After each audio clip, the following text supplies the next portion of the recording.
Hello everyone, welcome my YouTube channel. दोस्तों, इस lecture series में हम डिस्कस कर रहे हैं जनरल साइंस के मोस्ट इंपॉर्टेंट क्वेश्चन की सीरीज को। आपको बता दूं, आप कोई भी ऐसे एग्जाम की तैयारी कर रहे हैं जिसमें जनरल साइंस के क्वेश्चन आपको देखने को मिलते हैं, तो ये लेक्चर सीरीज आपके लिए हेल्प करेगी। तो आज हम केमिस्ट्री का प्रैक्टिस सेट नंबर 2 डिस्कस करेंगे। चलिए स्टार्ट करते हैं। तो हमारा पहला क्वेश्चन है, एक यौगिक नहीं है। आपको इनमें बताना है, ये 4 ऑप्शन दे रखे हैं, आपको इसमें बताना है यौगिक नहीं है। अगर आपको पता होना चाहिए यौगिक क्या होता है, तो दोस्तों यौगिक में आपको पता है यौगिक में एक से ज़्यादा तत्वों से मिलकर बना होता है, और जितने भी तत्व होते हैं एक निश्चित अनुपात में जुड़े होते हैं। तो अगर आप देखेंगे तो लेड लेड क्या है, एक तत्व है, यानी इसका जो फॉर्मूला होता है Pb। बाकी चौक भी, हाइड्रोजन सल्फाइड यानी H2S, और सल्फर डाइऑक्साइड, ये सब क्या है, यौगिक हैं। लेकिन Pb क्या है, एक तत्व है। क्या है, तत्व।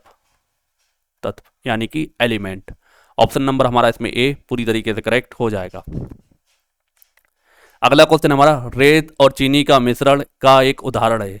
दोस्तों, रेत और चीनी के जो कण होते हैं आपस में पूरी तरीके से बिल्कुल मतलब कह सकते हैं मिक्स नहीं हो पाते हैं, यानी ये दोनों आपस में कैसे होते हैं, इनके कण विजातीय रूप से मिश्रण होता है। यानी रेत का अगर चीनी को हम एक दूसरे में मिला दें तो एक विजातीय मिश्रण बन जाएगा।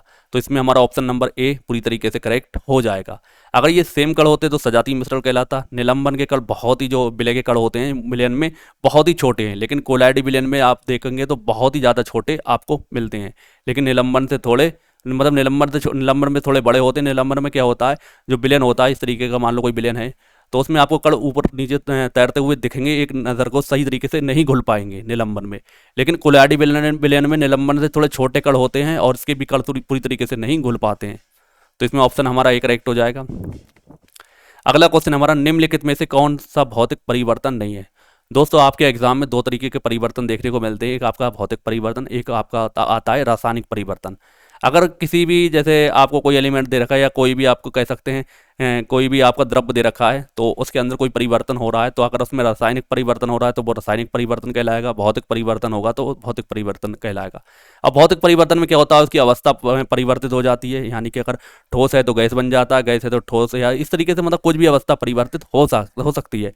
वहीं रासायनिक परिवर्तन की अगर हम बात करें तो इसमें परिवर्तन होता है, इसमें रासायनिक अभी एक मतलब कह सकते हैं एक पुराने पदार्थ या नए पदार्थ से एक नए पदार्थ का निर्माण होता है, यानी कि इसमें जो दिया हुआ पदार्थ होता है उससे एक नए पदार्थ का निर्माण हो जाता है। इसी को हम दूसरी भाषा में रासायनिक अभिक्रिया भी कहते हैं।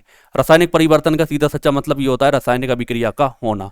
बाकी भौतिक परिवर्तन से आप एक चीज़ आप ध्यान रख सकते हैं, मान लो कहीं भी भौतिक परिवर्तन हो रहा है तो आप उसके उल्टे से उसी पदार्थ को पा सकते हैं। जैसे कि आप इसमें पूछा गया भौतिक परिवर्तन नहीं है, यानी आपको पता होना चाहिए रासायनिक परिवर्तन कौन सा है। अगर हम बात करें ठोसों से द्रवों का पिघलना, ठोस है हमारे पास, ठोस है और ये द्रव बन गए। क्या करा हमने, ये द्रव बन गए, यानी हमने इसे गर्म करा तो ये द्रव बन गए। अब मान लो हमने इसे ठंडा करा तो ये क्या हमें वापस मिल गए, बिल्कुल सही है। तो ये हमारा क्या हो जाएगा, भौतिक परिवर्तन। भौतिक परिवर्तन की एक कंडीशन आप ये मान के चलें, इनका हम उल्टा करने से हम वही पदार्थ पा लेते हैं जहाँ से हम शुरू हुए थे।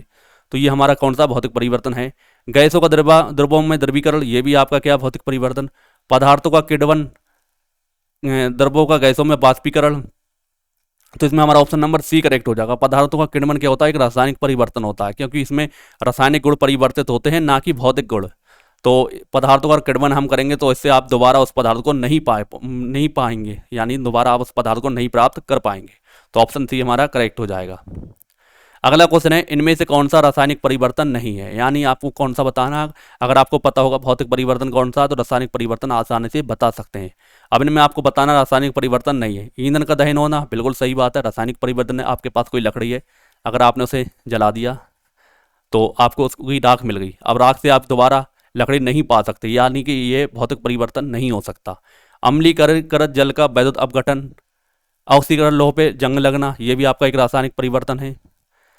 प्लेटिनियम का तार का जलना, ये भी आपका क्या रासायनिक परिवर्तन है। लेकिन अम्लीकरण जल का वैद्युत अपघटन क्या है, एक आपका भौतिक परिवर्तन।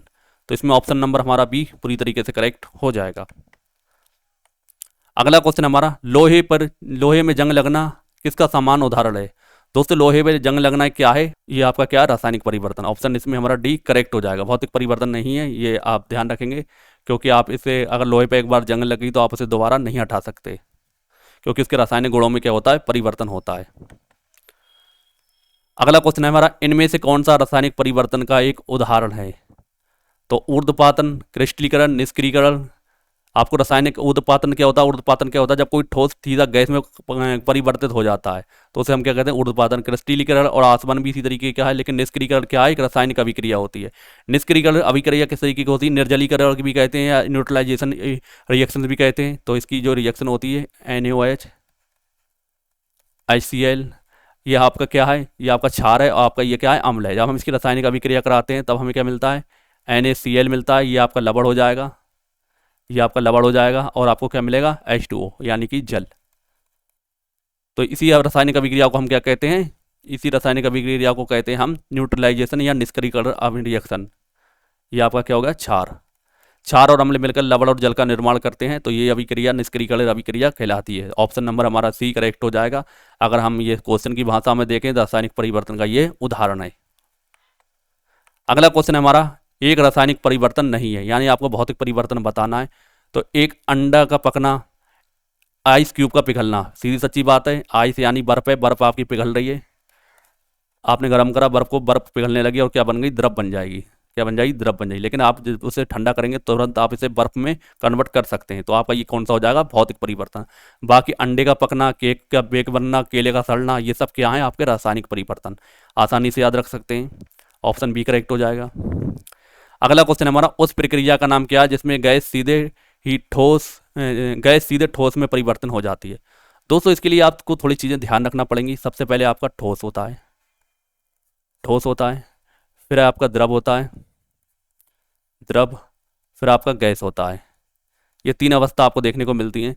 दोस्तों मान लो आप ठोस से द्रव की ओर जा रहे हैं, तो आप क्या कर रहे हैं? ये ठोस है आपके पास, उसे क्या हो रहा है? गल रहा है। क्या हो रहा है? गलन। इसे क्या बोलेंगे हम? गलन, या इंग्लिश में बोलेंगे मेल्ट होना या मेल्टिंग।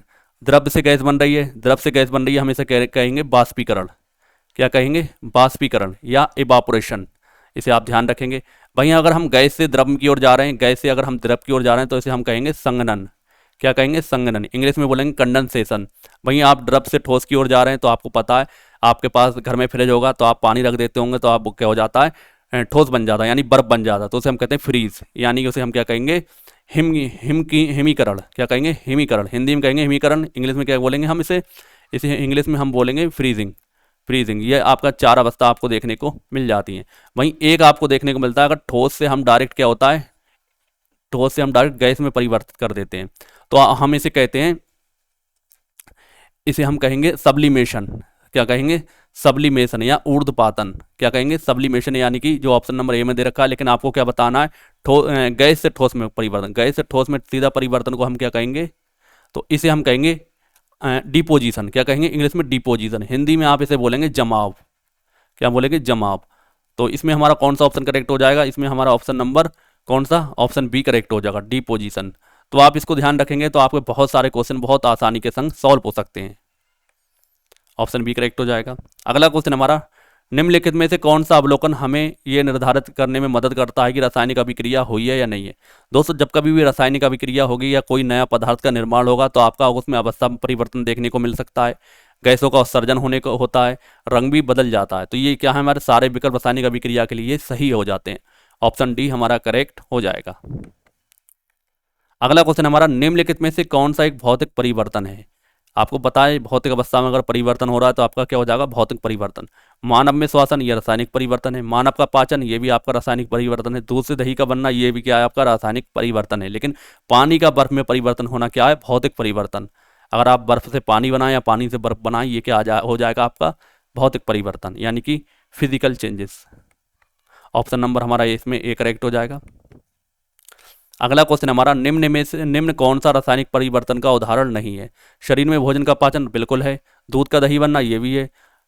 जलपास में परिवर्तन होना, ये क्या है? भौतिक परिवर्तन। लोहे में जंग लगना, ये भी क्या है? आपका रासायनिक परिवर्तन। तो इसमें ऑप्शन नंबर हमारा C करेक्ट हो जाएगा।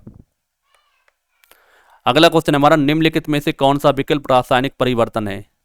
दूध का दही में परिवर्तन होना, शुष्क बर्फ का सब्लिमेशन, रेत में पानी में घुलना, चीनी का पानी में घुलना।